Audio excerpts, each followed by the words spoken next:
Spooky season time has officially come around again. I've got some new books since last spooky season that I want to share with you guys so I can add to your ever-growing Halloween TBRs.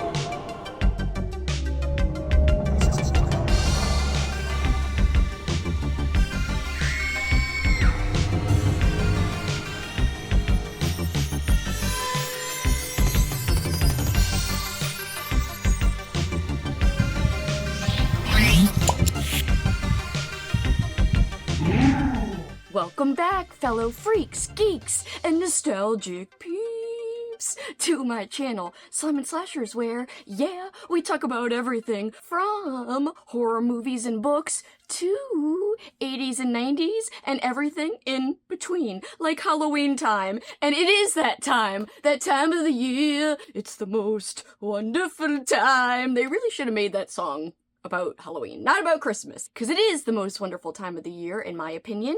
And if you're new here, hi, I am Kelsey, and I'm going to share with you guys my new acquisitions when it comes to Halloween-y books I've gotten since last year. This is a new edition of Autumncrow by Chaney, my good friend here on YouTube. You could find him at the channel Library Macabre. This is the new hardcover illustrated version, and it is so wonderful. It is totally worth getting this edition. Such cute little illustrations throughout the entire thing, and the formatting alone is just so adorable and so appropriate for this time of year. So I knew that I had to have this hardcover illustrated version for my collection, and I am so glad I have it. Look at this, a bloody baseball.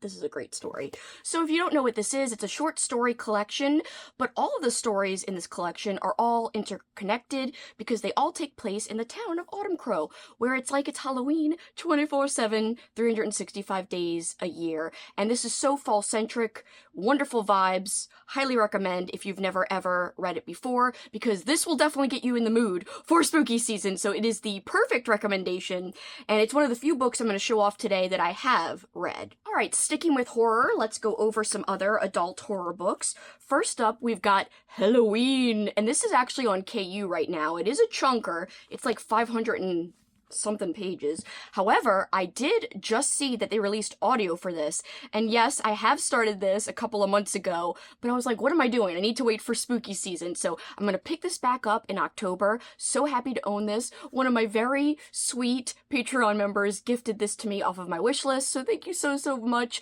I'm definitely going to read along as I listen to the audio, because I already used a credit to get the audiobook. So this will be read / listen to, and look at this fantastic cover. It's incredible. Look at this. I absolutely love it. One of my favorite covers in my Halloween book collection. Essentially, it says, October 31st, 2001, 5 teens set out to make a horror film for a school project at a Halloween haunt in the small town of Crook's Corner. When all hell breaks loose, a powerful entity emerges, able to control inanimate objects and use them to kill.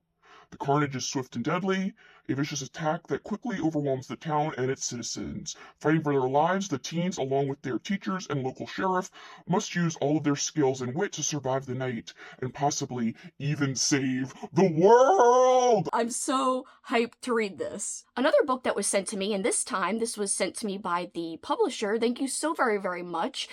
I am so excited. This is a short story collection, but it's all Halloween themed. This is the second of a series of collections. This is Doors of Darkness 2, Trick or Treat, but this one specifically is all Halloween related, and you do not have to have read the first one to enjoy this one. You could read out of order. And actually, the third one just came out, and the same publishing company also released a doll-themed collection, which looks amazing. So thank you so very much for sending this my way. I cannot wait to read it. Another fantastic cover.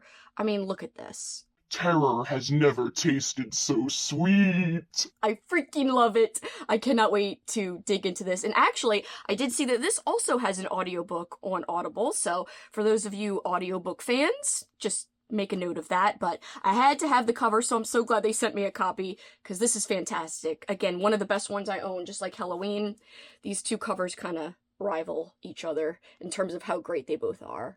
Back to a book that I have read and enjoyed. I read this last year, Carrick, Glynn, and this is so good. This is so underrated. Only one person besides myself has ever talked about this book. I actually made this my official recommendation for my event that I am running that is about to start on the first day of fall, which is called Halloween-a-thon. I'm not going to bore you with the deets, but if you want to know more, the announcement video is linked below. It's not too late to join, and if you don't want to start in September, which is the official start time, the end of September, you can start on October 1st because it's very flexible and customizable and you can participate in any way you see fit. It's not just a readathon, it is a movie watching event as well as a activity event, and you can pick and choose what you want to do. You don't have to do all the elements, but this is my official rec, or at least one of them, and I love this book. It's half coming of age, half folk horror. So the beginning is a slow burn. However, there are tons of Halloween vibes throughout the entire thing. It doesn't just, get Halloweeny when the horror elements hit halfway into the book. No, it's freaking Halloweeny from the word go. Our main character is obsessed with Halloween, and he wants to have his last Halloween that he can go trick-or-treating to be very special and epic, but there's a lot of unforeseen circumstances that almost mess that up. They decide to go trick-or-treating in the town over, and things may or may not get complicated. So this is so good. I believe this is also on KU, but I have to double check. However, it's so good. No one talks about it. My mission this year is to make this book more widely read and more widely known. I highly recommend it. I had a blast with it. Definitely was my favorite new read in terms of a Halloween read from last year. Gotta fuel up in between showing you books with my spooky season mug. It's regular coffee. It should be pumpkin, but I don't have any pumpkin coffee yet. Alas, this will do just fine. Here we have the final adult-themed book I'm going to show you in this little batch. I'm going to have timestamps below if you want to skip around, but this is more of a fall-themed book. It takes place in a forest. This is by Lisa Quigley, and it's called The Forest. Everyone in Edgewood believes their rituals at the Fall Festival are what purchase Edgewood's safety, but as Faye and her husband prepare to take over as town stewards, a long tradition carried out by her family for generations, they learn the terrible truth. In order to guarantee the town's safety, the forest demands an unthinkable sacrifice. In the midst of everything, Faye is secretly battling a debilitating postpartum anxiety that makes her all the more terrified to leave the safe cocoon of her enchanted town. When everyone turns against her, including her own husband, Faye is forced to flee with her infant son into the forest. She must face whatever lurks there, and perhaps most frightening of all, the dark torments of her own mind. My friend Crystal over at the channel Fiber Artsy, she said that this was really good, and I cannot wait to dig in. I hope to get to it this season.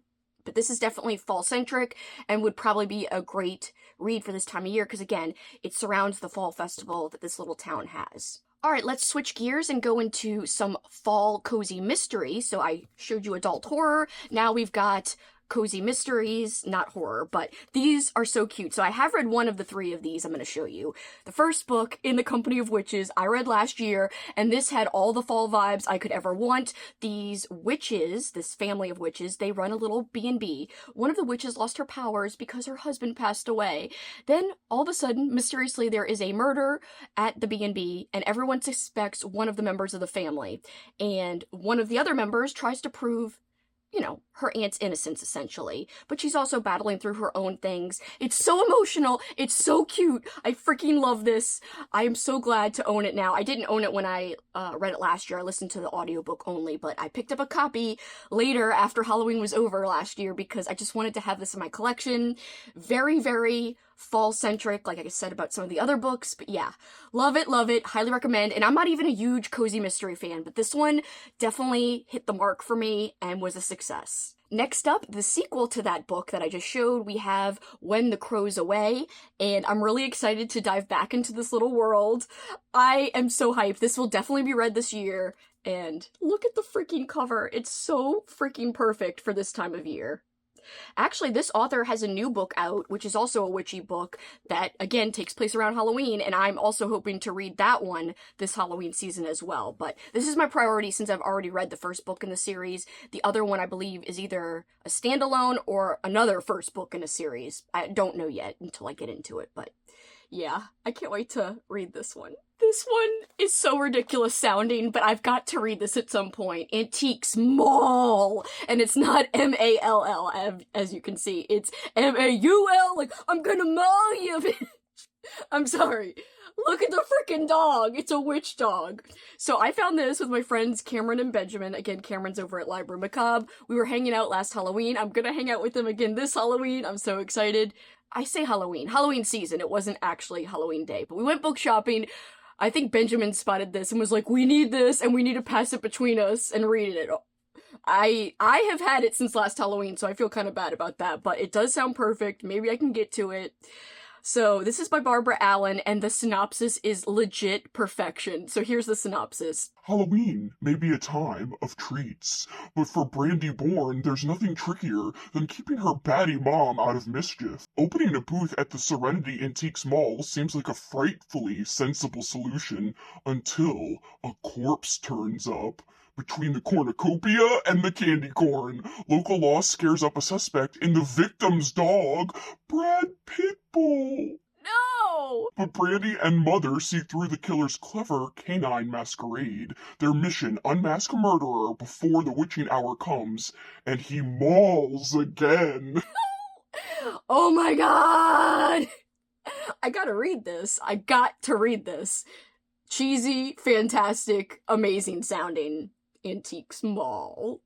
A book I've had for a while, but I actually forgot to show this in my last Halloween collection video. So if you guys are looking for even more books than the ones I'm showing today, by the way, I have out right now a 100+ freaking collection video of all my other Halloween-y books.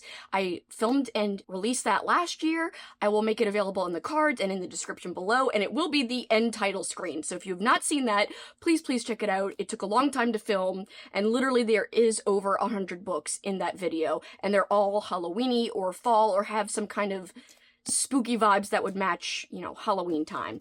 This I just forgot to show in that video, and this is Tommy and the Order of Cosmic Champions. This is not a horror book, but it's definitely a Halloween-ish book because this kid goes on an adventure around Halloween time. It's part coming of age, it's got sci-fi elements, it's set in the 80s in Ohio, lots of great vibes, and again, the culmination of the story happens on Halloween, so there is a lot of fall imagery towards the end of the book. It is kind of long, but I very much enjoyed this wonderful middle grade coming of age book, and one of the authors, Anthony J. Rapino, I love him. He's a great author, and he so kindly asked me to review this a couple of years ago, and I really did enjoy it. Especially if you're a fan of sci-fi leaning things and of middle grade, I think you could enjoy this too. Alright, I've got more middle grade to talk about, and then we'll go into picture books and other specialty Halloween books. First up, a brand new release that I'm so excited about. This is part of the Totally Freak series, and this is Gorman's House. I almost want to say Cornman's House, because, I like candy corn, as you can maybe tell from my background and my freaking banners up here, but yes, this is really fun sounding. It takes place in the 90s on Halloween night. It says, Danny, Kennedy, and Jason uncover the location of the fabled Gorman's house in their town, a traveling haunted attraction that's supposedly so scary no one has ever completed it to claim the prize money. Initially, the group has fun exploring it, but something dark settles over them when they realize the architecture of the attraction is changing around them. Soon they begin to lose one another in the house and find themselves facing real supernatural threats that are determined to keep them in the house forever. Love it, love it, love it! Next up, we've got another book that's part of a series, the Geronimo Stilton series. He's a cute little mouse, as you can tell, and this one's Halloween themed. It's called The Peculiar Pumpkin Thief, and it even looks like it takes place at a carnival. Moldy mozzarella! It was only a few days before Halloween when all of the pumpkins in New Mouse City disappeared. A thief was on the loose, and there was only one person I could count on to help me solve this peculiar mystery. My detective friend, Hercule Poirot. But would we be able to figure out what was going on in time to save Halloween? Here we have a vintage middle grade book. We've got Pee-wee Scout's Tricks and Treats by Judy Delton, illustrated by Alan Tygreen. Sorry. Has Mrs. Peters forgotten about the most important holiday of the year, Halloween? No, the Pee-wee's leader has big plans. Her kids will write scary stories, make costumes, cook up some treats for children whose parents are using the local food bank. Molly can't wait for the treats because all she seems to be getting are the tricks. More vintage middle grade, we've got Scary Stories to Drive You Batty. This is not exclusively Halloween in my opinion, however, bats kind of equal Halloween in my opinion, so I am counting it because I just bought this not that long ago at a used bookstore and I wanted to show it off. It's super tiny. This could be read in like an hour, not even. Now for a vintage YA book, we've got Halloween Party. Make a wish and die! And look, it's a Halloween pumpkin cake. Hell yeah. Sam has everything she wants, good grades, good friends, a boyfriend who's a major hunk, a football star named Wyatt, but someone wants to take it all away. Someone who's watching her every move, making prank phone calls, sending her threatening notes, breaking into her house. Now Halloween's nearly here, and Sam's friends are planning a party for her 17th birthday.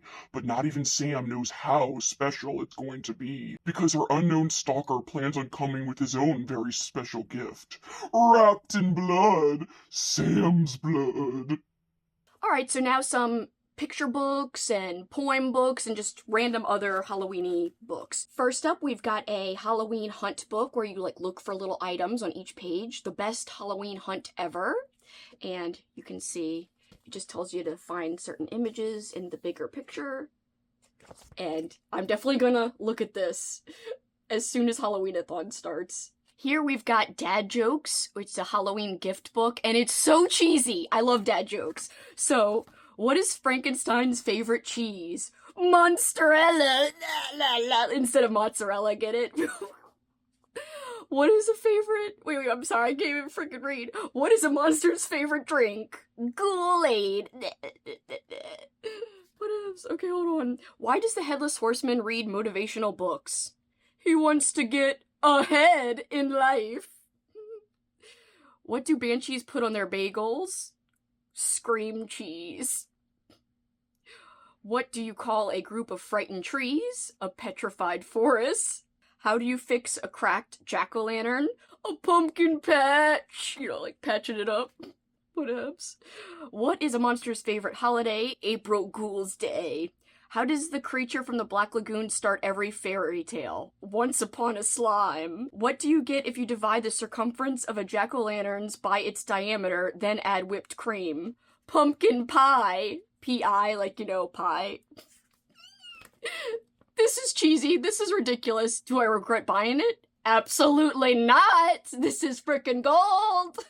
Halloween gold, in my opinion. Next up, we've got a Halloween Treat by Edward Gorey, and then if you flip it around, it says Edward Gorey's Ghosts, both by Edward Gorey. So, one side, the other side. I got this used, so this is vintage. It's a vintage little picture book, and there's really, like, no words. It's just pictures, and it is fantastic. I love Edward Gorey. I wish I owned more things. Oops, something fell out here.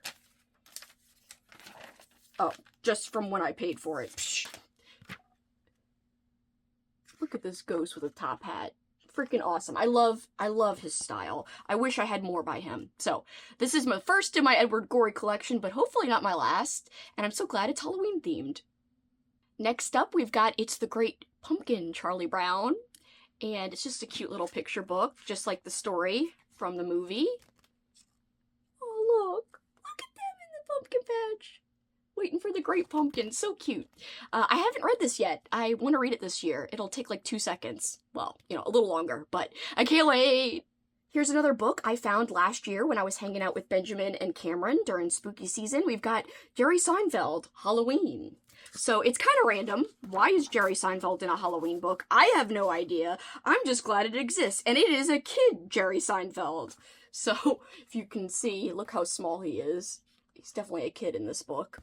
I have not yet read it, but can't wait to. It is odd. The premise is odd, but I don't care. And if you're a big Jerry Seinfeld fan, you might notice there's like a Superman costume. He loves Superman. I'm surprised there's not like a bowl of cereal anywhere on the cover, but it's all about candy. I think something to do with candy for the premise, but I do love how they put a Superman costume, which is just very Seinfeld. So Seinfeld's one of my favorite shows. That's why when I saw this at the used bookstore with Cameron and Benjamin, I had to get it, and I'm really glad I own it now. Here we've got Lore of the Jack-o'-lantern, and I did read this last year. It is not a traditional picture book in that it's, I think, more of like a middle grade kind of level versus not just for little kids, because look at the text. It's a lot more text, but look at the illustrations too, though.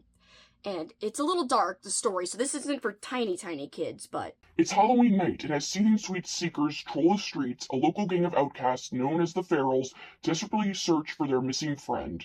Grandma Collins's old country stories about Stingy Jack have come true. The veil between the living and the dead is thin, and children's souls are irresistible. The Ferals must face the thing that lurks in the dark to rescue their friend before it's too late. So this definitely dives into kind of the lore of jack-o'-lanterns, and obviously, because that's the title, it's really interesting and really fun. Last but not least, this is an adult-themed picture book, so it's not for little kids for sure. This is The Legend of Halloween, and it's based on the motion picture screenplay. So if you look into it, there's actual, like, you know, killing and knives and, like, ladies and bras and panties. So yeah, I wouldn't say this is for kids. I might remember that there is even a warning about that. Okay, the perfect treat for Halloween fans of almost all ages. So it's not for, like, little kids, but, you know, I guess a middle grade age kid could read it, because there is killing and stuff. So that would be up to the parents' discretion, but I am a kid at heart, so for me, this is perfect. Definitely works for me, and the illustrations look so cute. Look at the back of the book. Oh my god. And, like, the little characters are animated. Look at Dr. Loomis! Oh my god. I love it. I love it so much. Alright, nearing the end, we're going to go through Halloween art books or specialty books, nonfiction books. So here we go. So here's a specialty book. We've got Halloween, New Poems by Al Sarantonio. He was the editor of this poem collection. Look at this fantastic cover for a second before I show you anything else. There are poems in here by... let's see, Joe R. Lansdale, Elizabeth Massey, James A. Moore, Tom Piccarelli, of course, Al Sarantonio, the editor, Melanie Tem, Steve Rasnick-Tem, awesome, T.M. Wright, so a lot of old school authors. These are one of the vintage books, I think, is this by Cemetery Press? Yeah, Cemetery Dance Publications. Cemetery Dance, they have a lot of stuff out of print that's expensive. This was one of those that I bought, like, off of eBay. But is it worth it? Yes, I'm glad to have it. So, everything's, like, one page, but there are also nice illustrations. So, just some Halloween poems. Now for some nonfiction, we've got Halloween and Other Festivals of Death and Life, edited by Jack Santino. Another nonfiction, this is Halloween Nation, Behind the Scenes of America's Fright Night. And closing out with two art books. First up, we've got Halloween Vintage Holiday Graphics. And let me just show you. Oh my god, even the inside. Oh my god. Amazing. Look at this. Amazing. Freaking amazing. And look, there's even some, like, black and white pictures. Love it. And last but not least, I just got this. It's a limited edition. I think it's probably already not available anymore, but this is an artist that I discovered on Etsy, and my friend and Patreon member told me about this limited edition right before it went on sale, so I was lucky to get one. This is Austin Perdon, The Complete Works, and it's all of his work from 2017 to 2025, and some of this art I wish I could go back and buy because it's incredible. There's a Goosebumps Christmas one that's awesome. Now, some are Halloween themed and horror themed, like these pages. Oh, look at this. Incredible. Just freaking incredible. This is the page to tell you, okay, this is the 2024 art. Here's an Easter horror picture. Hell yeah. Look at these. Oh my god, incredible. There were only 200 of these released. They're numbered in the front. Here's the Goosebumps Christmas one. Oh my god, it's incredible. I want this as a poster for my wall so bad. It's definitely not on his shop right now, though, but oh my gosh. And last but not least, since this is Halloween related, I will show you Halloween art that is featured in here. There's more, but this is just one I flipped to show you. Halloween is a mindset. Oh, hell yeah, it is. And I remember Halloween.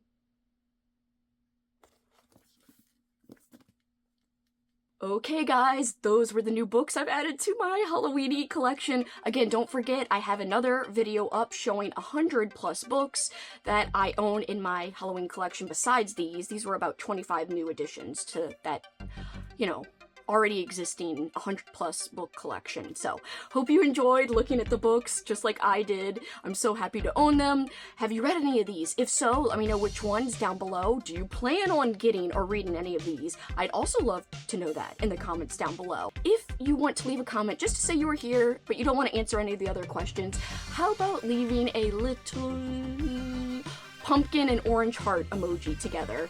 Just, you know, for Halloween time. Those are Halloween-y emojis, I think, so why not? Alright guys, but for this time, that is it for me. Till next time, you know what you can do.